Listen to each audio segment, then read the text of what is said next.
Welcome. We're at this juncture. We're at the last and really important session. This one focuses on putting it all together, bringing some examples of those who are using DPIs, those who are using FHIR, those who are bringing technology that they may have developed and bringing all of that together under the full stack.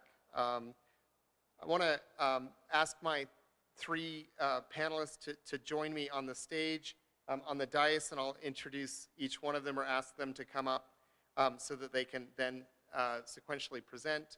Dr. Mahesh Appanan from the Ministry of Health of Malaysia, Matt Berg from ONA, Dr. Aib Manya from the Ministry of Health of Kenya, and Stephen Wanyi from KIHIA.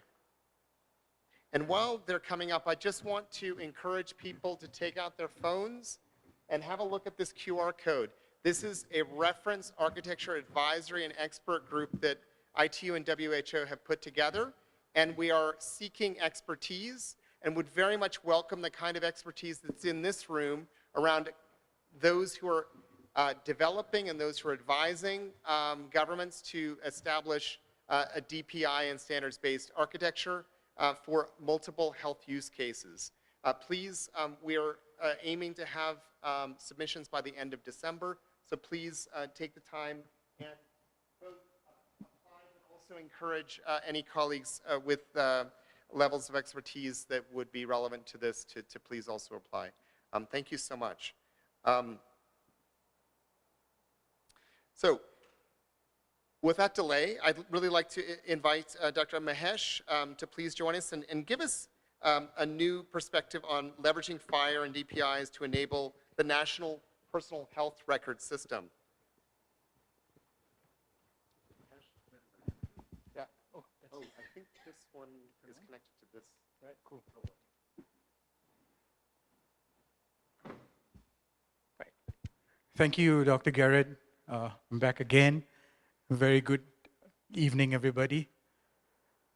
So now, coming back to tell you a story on how Malaysia is leveraging FHIR and DPIs to enable National Personal Health Record. I will just give you an overview, because if we start speaking about how we are doing this in Malaysia, 10 minutes probably would not be enough. But I would like to just start my talk with this very beautiful quote by Lidington. We live in the age of innovation where digital technology is providing solutions to problems before even we realized we needed them. We eat, we sleep, we travel, everything with some sort of front door. And people are now hungry for a front door for health. We need a digital health front door. That's what we did in Malaysia. And because of the pandemic again, we managed to ensure that we had a big DPI, which is now currently being transitioned or already transitioned to a public health app. We had COVID-19 and now we are plagued with monkeypox, or mpox, sorry. Immediately, what Malaysia did was to just replicate whatever that we had into any sort of pandemic that we would be facing in the near future. We're good enough because we have got this digital public good, which is being used by millions of people living in Malaysia.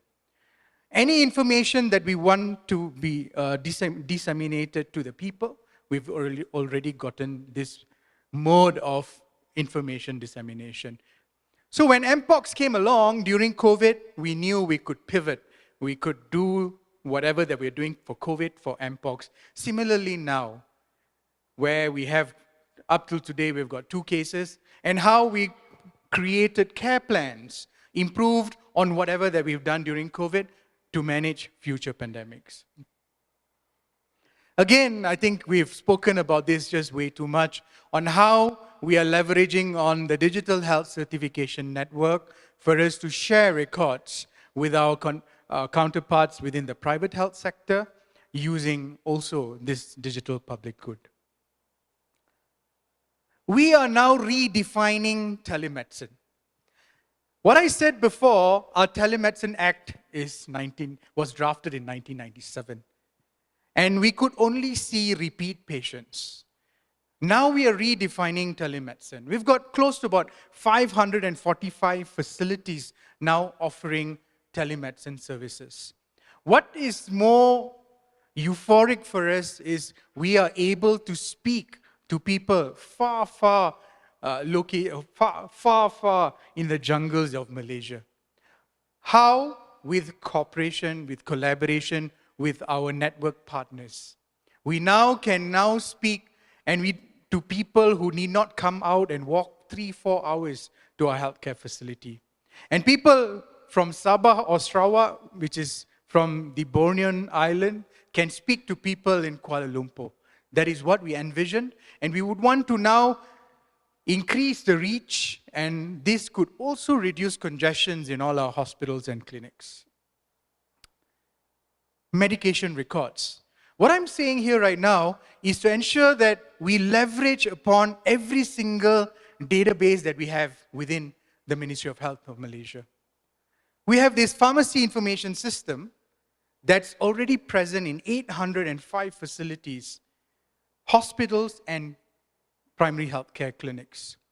We, for the past 7 years, have been recording medication records via this system. And now with MySejahtera, which is being used by many people, what we had to do is just to plug in, and now all medication records would be with patients at a click. I'm sure some of you are clinicians here. One of the most difficult history to elicit from our patients are you a hypertensive? Yes. Are you on medication? Yes. What medication? The white one, which is oval in shape, taken at night, taken in the morning, and we just have to guess, it could be an amlodipine. But now we can empower patients to actually just show us that, yes, I'm taking this. Again, speaking about our Hajj Pilgrim Health Examination, we digitized and digitalized the entire screening in 2023, and today our patients can share their records to any health facility within the Global Digital Health Certification Network, and also some facilities at Kingdom of Saudi Arabia. This is something very, very important. We now have a consent architecture to ensure that whatever information exchanged from one healthcare facility to another is done by the patient. Again, patient-mediated health information exchange. This particular patient or individual can choose what records that they would want to share, put on a password and also a duration for another facility to extract the information. And this was a very difficult process initially, when we had to brief all those aged old Hajj pilgrims, because in Malaysia, the Hajj pilgrims who visit the Holy Land of Makkah are usually old, 65 and above. And are they digitally savvy? Do they actually use mobile phones? You'll be surprised. The Malaysian Multimedia Commission recent data, mobile phone penetration among the old was about 74%. That's pretty high in 2019. And in 2021, it rose up to 96%. So most of our aged old citizens in Malaysia actually own a smartphone. So now how do we encourage them now to look into their health records via the phone? So that's going to be a challenge, but the take-up is pretty high. This is how we briefed them. And of course, I am very grateful to some of the speakers who said that leadership is important, political will is important. How do we engage, get our top leadership? That's our Minister of Health again, speaking to the healthcare workers, advocating the use of digital health solutions, especially in mega projects, mega events like this. We were acknowledged everywhere, and in 2024, it was implemented at the Kingdom of Saudi Arabia. Another interesting project that we did was the National Immunization Program. Again, the catalyst was COVID-19 vaccination. We all complied to the EUDCC standard, and how we replicated that within the ecosystem in Malaysia. We've got our national immunization program, national immunization schedule, and we digitized the entire vaccine transaction in Malaysia. We've got close to about 2,796 facilities using the provider portal and transacting every single vaccination that they are administrating at their centers. And we've got 16 states in Malaysia, and till today we've got 3.9 million records, which is totally digital. We do not have to give them vaccination cards anymore. And this was made possible because we already have got the digital public good, which can be scaled really, really fast. Highest transacted vaccine is Hep B. And to the left or to your right, that's how our vaccination card looks like. It has got a unique QR, which can be read by a validator again. So you do not have any false records, you do not have any forgeries and whatnot. So now how are we doing this? ADEX, a nice report written by ADEX 2017. It's an old report, but it still holds good till today. Looking into 6 different domains, from strategy to data, looking at how mature Malaysia was in terms of coming up and using data. We have good strategies, we've got lots of data, but we always put the data in a vault. We never unlocked them. We locked them so hard that we do not share our data even with our academicians, our other agencies and whatnot for decisions making. I remember during COVID-19, Malaysia was one of the first few countries who made our data public. At that point of time, the reason why we did that was because we wanted to stop spread of misinformation and disinformation. With that as a precursor, now we are planning to make most of our data public for the use of fellow researchers and also other agencies. With our national immunization program data, we managed to get all those data. An example of what we are doing right now, we noticed that a lot of our babies born are below the lowest centile, which means they are all low birth weight. For years, we've been looking at that, but none of us actually thought that Malaysia actually needed our own growth chart, not following WHO's growth chart. This is just to prove a point that with lots of data that you have, we can use available analytic software, machine learning. We can actually identify which are the kids who actually are low birth weight. And we need not get all our nurses to go and see all the babies, because we have got a very, very comprehensive maternal child health system where any low birth weight baby, my nurses have to go visit them at their homes. And now, with this population which actually goes back to normal, we can identify who are actually the babies that my nurses need to go and see. So, with this digital public good, we have got data on how we can use this data for good use. That's an example of precision public health. Now we are enhancing the National Health Data Repository, another DPI initiative that serves as a central hub for health data aggregation and analysis championing precision public health. We are also now moving towards having our wearables integrated with our DP. How many of you use smartwatches here? Yeah, I'm sure all of you would. How many of you actually use, why do you use your smartwatch for? To count your steps, right? That's usually one. I had a different reason. I attended an Apple program, and I saw the Apple CEO presenting in front without using a clicker. And after the program, I asked him, how did you change your slides? He said, I used my Apple Watch. The next day, I went and bought an Apple Watch. And until today, I'm still using a clicker. Do you know how much data you have in your wearables? Your sleep pattern, your mood for that day, How nice if you can use all those data, decipher it, and get your physicians to actually know what's going on and have meaningful use of those data combined with your clinical data. Opportunities in digital health is just beyond your imagination. Another beautiful quote, which I always advocate, I always go speak, I always go talk to people about, especially in Malaysia. It is not the strongest of the species that survives, nor the most intelligent one, but the most responsive to change. Change management is going to be one of the most difficult things to do, probably in Malaysia and probably in your countries.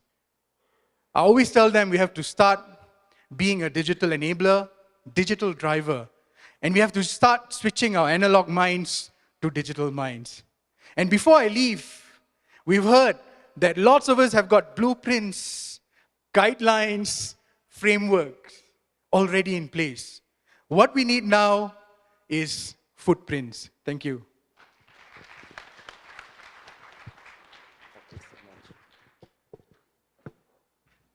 Wonderful. Thank you so much, Dr. Mahesh. It's always lovely to see the quotations and also see how it fits into the broader vision and the experience that you've had. I'd like to invite Matt Berg and also Ali Habib to come up. And Matt, I'll hand over the slide deck, please.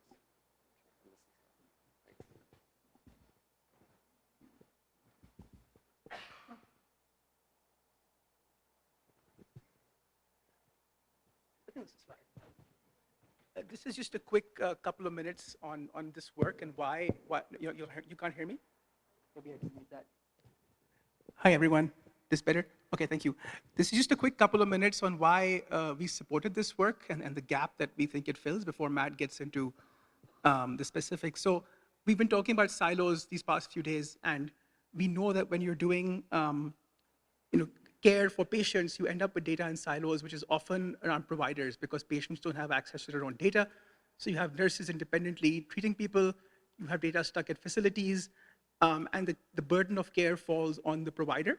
And that's a messy situation because you can't get care that way, and it's all disconnected. This team-based care approach that Matt's going to talk about is an attempt at bridging some of those in a way that is using FHIR, is using the smart guidelines approach and helps to connect different data flows, and that's something that we have been trying to support. This work is co-funded by Gavi and the World Bank. Very excited for this to be shared here today. I'll stop there. Over to you, Matt. Thanks, Ali. Does this one work? Hello?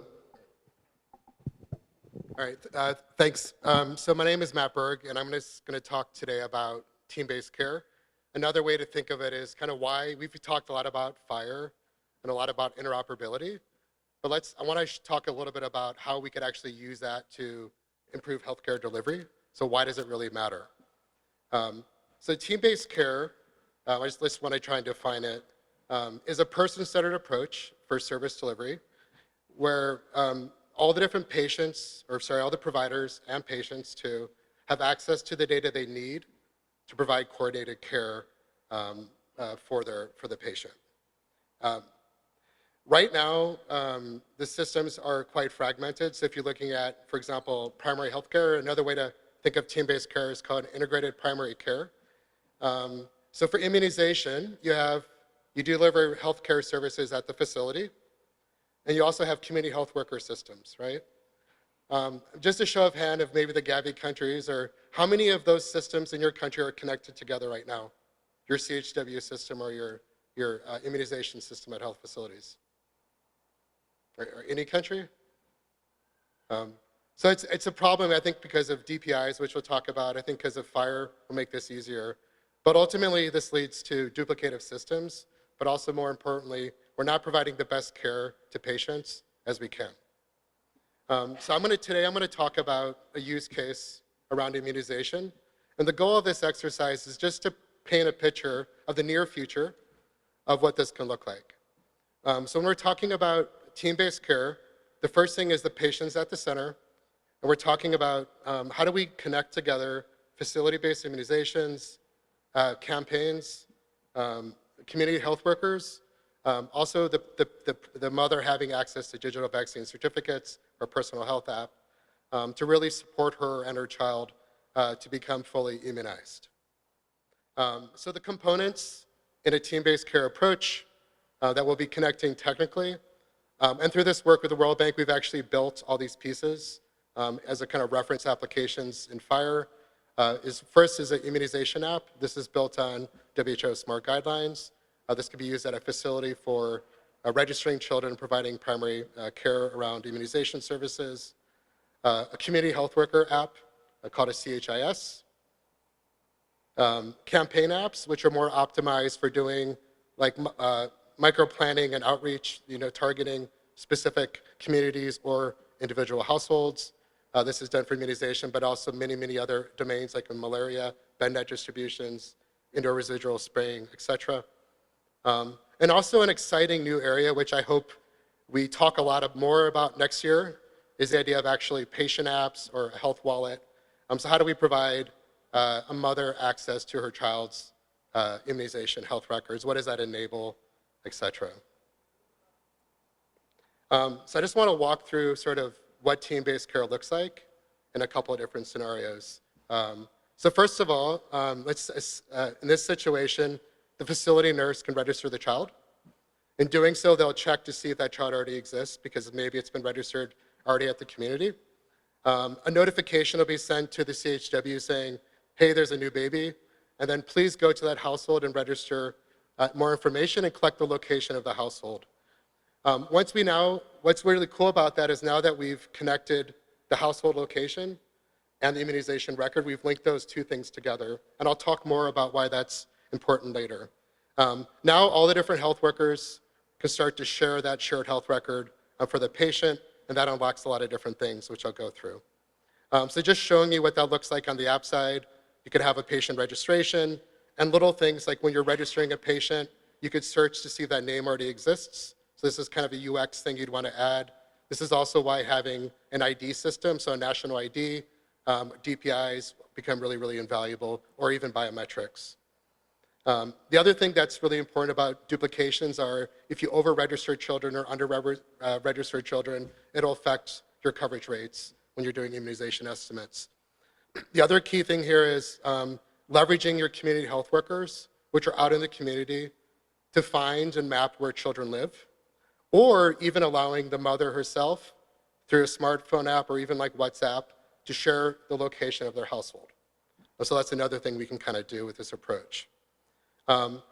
So another key thing that community health workers do or CHWs do is they refer children for vaccine services. So currently the way that works is the CHW does a visit on some schedule, typically once a month. They'll check to see if the child is due a vaccine or not. Sometimes it's difficult because ideally they'll have a home-based paper record, a copy of their vaccine records. If they do, then they can check in and say, oh, you're due a vaccine. And then they could tell the mother to go to the health facility. Sometimes they give them a sheet of paper. And then the mother has to take off work to go to the health facility, wait in a queue. And then the problem is the CHW doesn't know if that child actually went to the health facility. This is the same thing we see with maternal health all the time around ANC and postnatal care visits. So typically, because the CHW is very busy, the CHW will come back on the scheduled visit, but maybe it's a month later or even 6 weeks later. So there's a big gap, especially with OPV, things like that. You want that to be quick. With team-based care, it's quite a bit different. So first of all, the CHW can see the children because they can access the health records at the facility, see which children are defaulting. They can prioritize a visit, or the mother herself can call and ask for help, which is kind of cool. The CHW visits, the same thing they do, but it may be in a little bit more prioritized approach. The CHW can create a digital referral. And then also the patient has the ability to see where to go. And when the CHW is doing a referral, they can even check which facilities are busy, are there stock at the facility? Because one of the things we've interviewed a lot of mothers, and one reason that immunization services are, the quality that we provide is terrible. A lot of times they go to health clinic and there's not services available, so they waste their day, or they go on the wrong day. So just ensuring that the day they go, they'll have stock, things like that make a difference. When they go to the facility, they're checked in, they receive the service, and then importantly, the CHW gets a notification saying, child showed up, they don't have to go back, right? Let's respect the CHW's time. If they don't go, the CHW can go back and say, hey, why haven't you gone? So increasing that follow-up really makes it better. So what that looks like, here, this is what the CHW see. They'll see the list of kids that are defaulting. They create their referral. At the facility, they can see the list of the children that are also defaulting at the community level, see the referral information, record the service. And then importantly, you can get that notification back. Now this is the CHW, they see, and they can check that referral list and see if things are up to date. And then just getting some feedback. So this is from like a community health worker or a vaccinator. In Lombok, this is from our partner SID. They find this notification very useful. There's also sometimes kind of because it's not always written down, even kind of a conflict between the health worker and the mother about whether the child received the vaccine or not. So I thought that was kind of useful. Another one is, so one of the things that nurses do too, and they're very, very busy, is they also do outreach. So we can also improve that process. So now that the CHWs and the nurses can work together as a team, they can understand better where the problems are in their community. They can look at a map, they can plan, and then they can notify the community health workers and the mothers themselves saying, hey, we're coming next Wednesday, please be available. On the day of service, the CHW can say, I'm going to this community, how many children are due this vaccine, how many vials should I bring, et cetera, so they can pack the right amount of supply, and then they can go out to that. And then if there are children missed at the community level, the CHW can do a mop-up and get them to come in soon after. So again, we're trying to make sure more kids are seen, but also reduce that time so you don't have those gaps in coverage. Like, it's really not good when you have OPV 0 and you skip it to go to OPV 1, but that happens a lot, right? So just to show you kind of what that looks like is, so the CHW or the nurse can see the list of defaulters. What's really cool, remember we did that mapping, is then the CHW or the nurse can see where in their community these children are. They can see their vaccine status on the map. And then they can plan outreach days. They can communicate where they're going. They can see how many vaccines are due, et cetera, and plan it. So feedback from CHWs is that, one of the things that's been interesting is they also don't know when there's a home delivery. So they might go to the facility. So now the CHW will be notified when that is. But also, they just really value the ability to see where the defaulters are in their community so they can prioritize that. So this is really helping the CHWs do a better job and prioritize their time and their visits. And then lastly is we're talking about the caregiver. So this is, right now it's for smartphone, but we think we can do this over WhatsApp too. And I think what Malaysia is doing is really exciting as an example. But, can we provide the caregiver access to their health record? Can they see what's due? But also really importantly, I know it sounds crazy, can we allow a mother to schedule a visit, right? Because right now, if you want to schedule a visit, you might have to take a full day off work. And ironically, like these are the people that probably can least afford to lose a day of work. We're asking to do that because we don't respect the time of people in rural communities. So can we actually allow them to schedule a visit on a day that's convenient in a shorter time slot, so 2 hours instead of a full day? And the moms really liked this. They liked having access to this information. And they also really liked, economic commitments was a really big thing we talked about that blocked moms from going. So this is something they think could help them. So it would be really exciting to explore the idea of appointments in rural clinics for vaccine services. And then little things like chat, can we enable, I think this is already happening with WhatsApp groups, but can you enable moms to talk to their community health workers? Some of them are saying, we don't need this, we already use WhatsApp, which is kind of cool.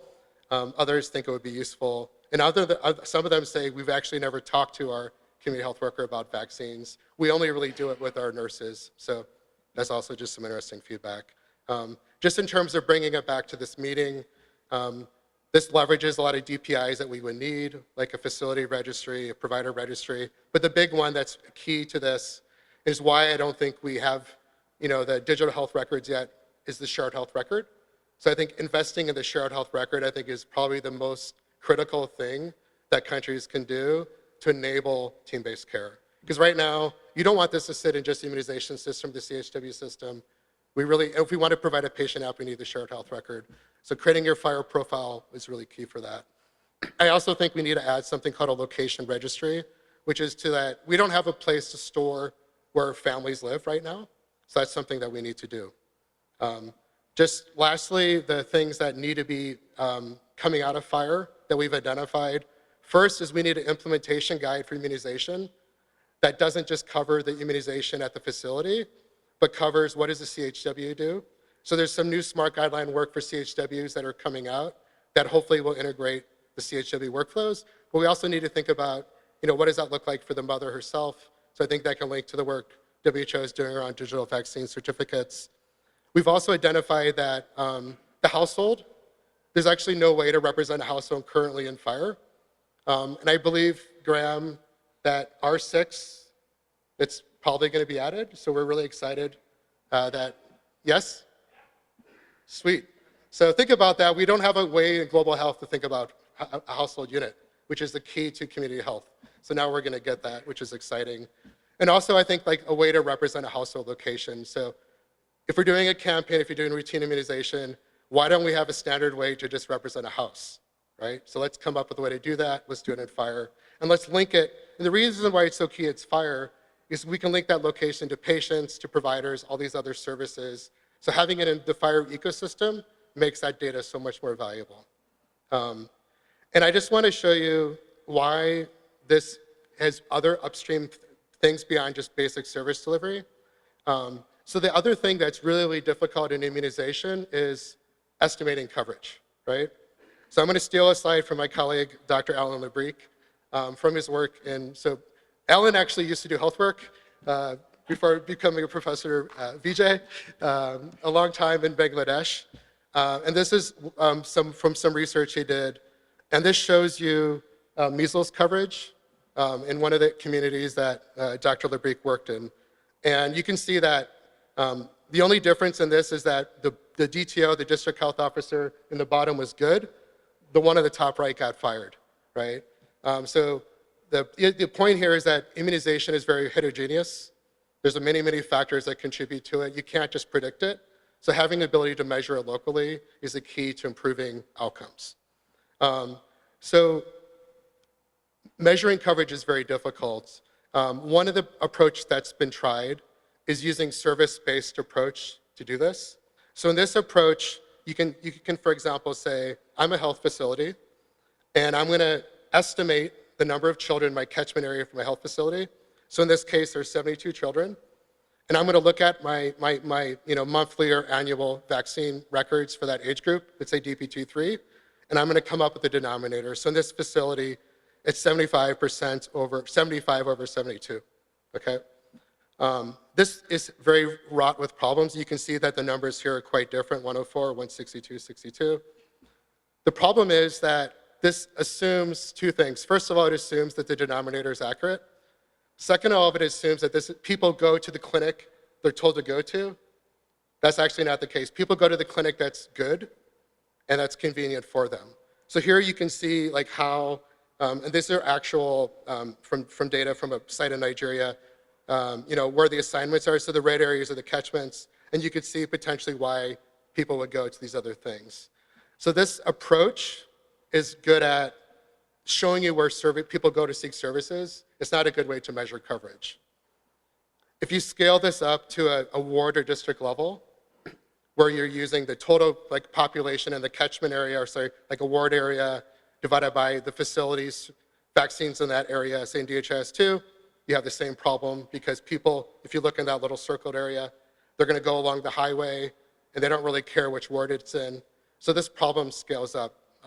So to get around that, we rely on surveys, so DHS mixed surveys. These are done a couple years apart. And this is the level of granularity you get. So you're not seeing kind of the problems. You don't see where the bad district health officer is. So it's not very helpful in addressing or empowering local communities. There's been a lot of work, though, by UNICEF, groups like World POP, to predict coverage, so using building footprints, predictive analytics in terms of survey data, DHS data, et cetera, to geostatistically interpolate where this is. So this is kind of state of the art. But they're doing this because they don't actually know where children live, and they can't link it to their health record. So team-based care, if you can go out to the community health worker or the patient can link the location to the patient's health record, it enables communities to do much more. So this is the view you can now provide to a community health worker, where she can see the children where homes have been vaccinated, the kids that are not vaccinated, which homes haven't been visited, and they can really start to create their own living denominator of what immunization looks like. Even if you don't know the count of the kids, if you make this map green, you know coverage rates are going up in a meaningful way, which is kind of key. And then, just for planning purposes, you can kind of count these children. You can put them in different ways of aggregating them spatially. So this case, we're using something called a pixel, which is like a geospatial grid to count the number of kids in that area, so the number of children vaccinated, the population, which can come from rural sources like World Pop, or it can be coming from the local counts you've done at the community level. Then you can do that same approach I talked about below at a pixel level to provide you coverage rates that are much more accurate at the community level. And this is information that is very powerful for a district health officer to really tackle the gap of missing 20% of kids under immunization, et cetera. And this is enabled just by linking that health record at the facility through FHIR to the location of where the child lives. So that one little thing, if we can achieve, unlocks your ability to do your job and plan better and reach more kids. I'll stop there, but thank you very much.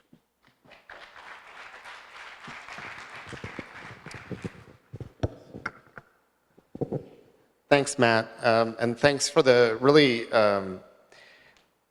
it illustrates a lot of the diversity of the FHIR standard and the ability to really tap into the numerous components, including the tasking and also the location as well.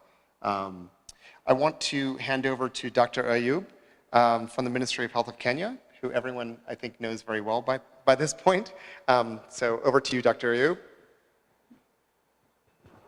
Yeah, we would like to present to you about the SMART guidelines in Kenya.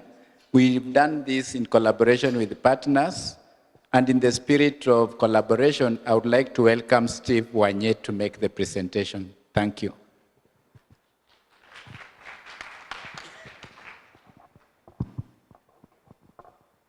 Hi, everyone. This is the last set of slides you're going to see.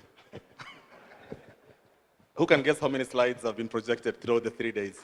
That's the newest metric. We had a goal of 500 slides, so we're getting close. So as Dr. Manya has mentioned, we've had some pretty interesting experience in Kenya adapting a SMART guidelines, and so that's what we're going to talk about in the next couple of slides. For this presentation, as Dr. Ayub has mentioned, I'm presenting as one of the partners. So I run a company called Intellisoft. And so one of the things that we do, besides developing software, is supporting the MOH to adapt the right sort of standards and guidelines. And SMART guidelines is one of the things we've been working on for a while, also directly with WHO as well. So just to give a background for why this has been successful in Kenya, it's really because of, I feel very strongly that Kenya, we've managed to achieve pretty good acceptance and buy-in of SMART guidelines by the ministry. I think for a long time, and we all acknowledge that part of the challenge of moving digital health forward is adoption, which really comes down to acceptance, particularly by the authority, in this case would be the Ministry of Health, and then for them to actually do something about it. It's rarely the technology or the intervention we're trying to use to solve a problem. So in Kenya, this represents the fact that there's been a lot of stakeholder engagement led by the ministry. And I think we all know governments work, or governments demonstrate acceptance of something when they codify that into a formal document. And that's the highest level of document for governments is the law. So in Kenya, we've got the Digital Health Act. I think you've heard a lot about that for a long time. And basically, if you have time to download the Digital Health Act, it's about a 40-page document that describes what the ministry has finally accepted as represents what Kenya as a country wants to do. smart guidelines or other standards in general are actually highlighted in the law. And that means that we've moved a long way away from a period when we were trying to convince everyone that it's good to adapt standards, it's good to work through certain approaches, to a point where the ministry is saying that this is now the law. So that process, as much as enacting the law took about a couple of months, the process towards adapting and adaptation of that was years of pain and sweat, which most of you here, if you support Kenya, you've been part of. So looking at our colleagues from US government representatives and other partners, it's been a long road to get to that piece of 40-page document. So that's what this represents. And I think it's an important component to what I'm going to present about the SMART guidelines. So, I think we keep talking about the challenge of providing a value case for a proposal. But I think with governments, if you don't have this on a platform like law or a policy, then it's a very tedious, long process. So that's really, I would say, the background for the success of Kenya in adopting SMART guidelines. And now we are at a point where the ministry and the rest of government, they've pulled out sections of the act and converted those into regulations, because to operationalize the law, then you create regulations. So we're going through a public participation process where once everyone thinks and says that what's in the regulations is correct, then that's what will become enforceable. So a lot of the work that you heard from Jacinta as one of the partners of Ministry of Health will be enforceable through the regulations. And then there's a backup legislation behind that. The other thing that has happened away from the legislation is also looking at, basically trying to redefine healthcare and focusing on primary healthcare. So there's this notion and concept of the smart PCN. That's basically the way now to provide healthcare in Kenya formally. So basically this represents how the clustering happens right from the community level all the way, and how the referral works, all the way to the national level. Kenya has a devolved governance process, structure, and so healthcare is devolved in that sense, and a lot of it hopefully will be delivered at the community level, which is part of the primary healthcare construct. The other thing that you've probably seen a lot is this diagram, and this basically represents the DPI for health in Kenya, so I'm not going to go through this too much, but again, this is also codified in the law and in the regulations that are spoken about. So basically, the leading use case for operationalizing this in Kenya is submission of the e-claims. So Jacinta spoke about the stuff that Safaricom and its partners are working on. So developing FHIR IGs and all that, it's not too problematic, but the problem is how do you get that enforced? So this diagram is beautiful, and there are many these types of diagrams available, but how do you actually make that to work? You have to have the law behind it. So in simple terms, what's going to happen is that on the left-hand side, the points of care, whatever they are, and those need to be certified in Kenya by the ministry or its agencies, will then have to connect and transmit data through the superhighway. Connecting to the superhighway means that they need to meet certain requirements. Just like you can't just wake up and drive your car anyhow you want in Kenya. You've got to stay on the left-hand side, you need to be licensed and things like that. So your point of care system, you have to drive it based on certain rules. And you have to be eligible, and there has to be a determination process for you to be allowed to drive on the superhighway. And there's a law behind that the ministry can now use to enforce. So coming down to SMART guidelines, which is really the topic of my presentation, it's been adapted in Kenya through that framework.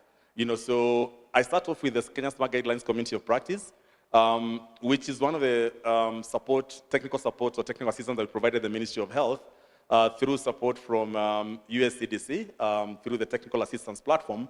As Intellisoft, we had support from CDC, and we helped to start off or to found this community of practice in recognition that developing SMART guidelines, I think for those of you who've been involved in this, it's a complex affair.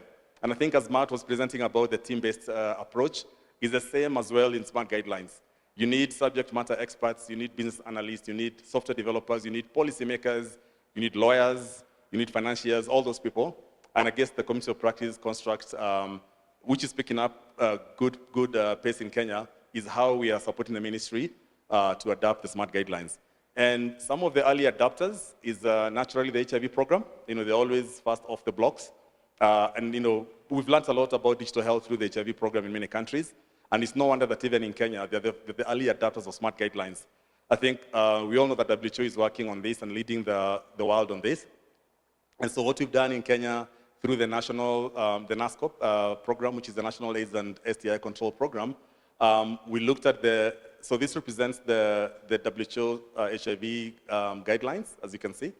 So we looked at that, and then we adapted that to Kenya by looking at the local HIV clinical guidelines and worked through this process.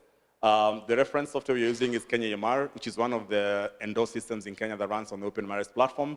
And we've worked with a couple of you who are in the room to even develop CQL and figure out how to calculate measures in a more modern standard-based way. So this is the first smart guideline out here success in Kenya. The next one that has been presented earlier is the smart guidelines for immunization.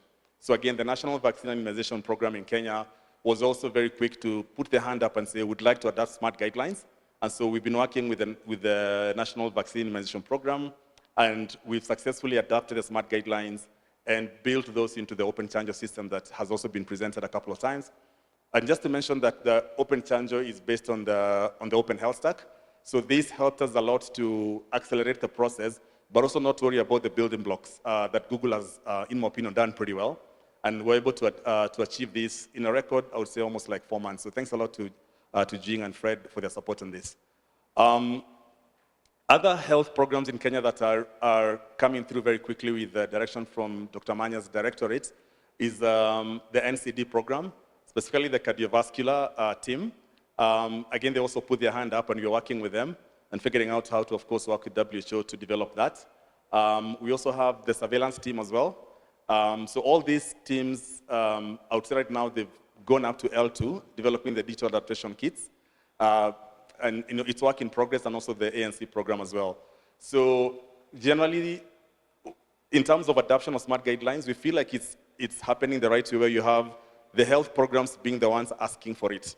And then Dr. Manya's directorate and the Digital Health Agency providing the digital health and informatics technical capacity required to actually operationalize it.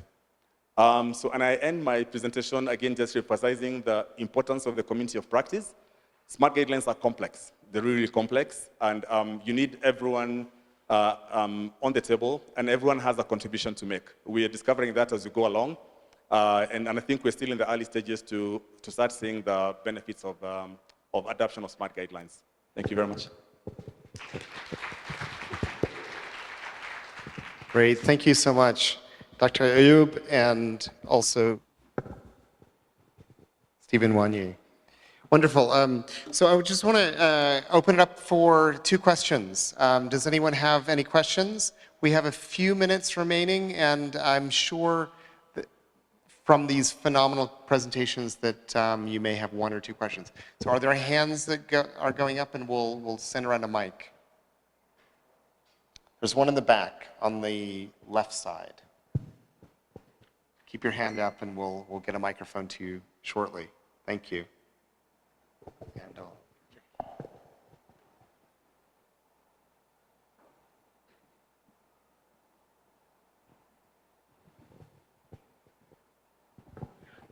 Thank you so much. My name is Frank from Uganda. My question goes to Steve. Talk more about the community of practice that you formed for the formation of the SMART guidelines. Thank you.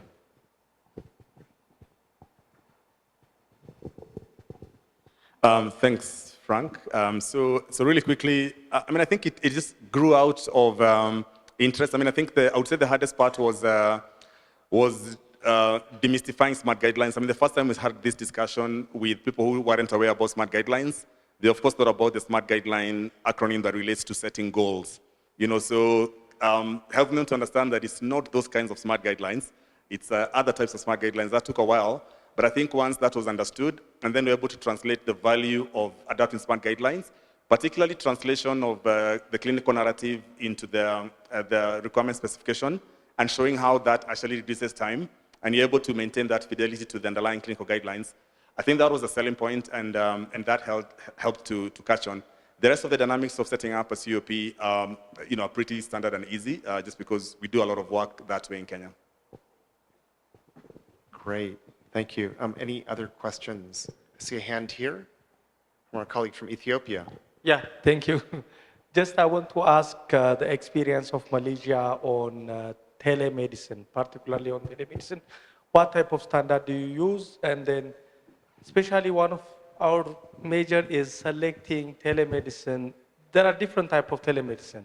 Some of them are, store and forward in real time. Even some of them are, tele-robotics or surgery, something like that. So what type of telemedicine are you using, and what standard is implemented in that particular area? Thank you. What standard are you using for telemedicine? Right. So thank you for your question. So when I understand your question as what type of telemedicine means, what platform am I using? Right. So again, utilizing whatever that we already have, which is the app, and we have a provider platform which communicates with the app. We have tried before using other available platforms like Zoom, Google Meet, and whatnot. But at that point of time, we need to ensure that we have got our safeguard in place. So this platform ensures a secure data management.